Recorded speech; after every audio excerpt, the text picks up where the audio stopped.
اعوذ باللہ من الشیطان الرجیم، بسم اللہ الرحمن الرحیم، الحمدللہ رب العالمین، والصلاة والسلام علی سید الانبیاء والمرسلین۔ السلام علیکم ورحمۃ اللہ وبرکاتہ۔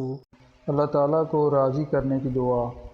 حضرت معاذ بن جبل رضی اللہ تعالیٰ عنہ سے منقول ہے کہ رسول اللہ صلی اللہ علیہ وسلم نے فرمایا، اے معاذ، اللہ کی قسم مجھے تم سے محبت ہے۔ اے معاذ، میں تمہیں وصیت کرتا ہوں کہ کسی نماز کے بعد یہ دعا ہرگز ترک نہ کرنا۔ وہ دعا یہ ہے: بسم اللہ الرحمن الرحیم، اللہم اعنی علی ذکرک و شکرک و حسن عبادتک۔ اللہم اعنی علی ذکرک و شکرک و حسن عبادتک۔ اے اللہ، اپنا ذکر کرنے، شکر کرنے اور بہتر انداز میں اپنی عبادت کرنے میں میری مدد فرما۔ آمین۔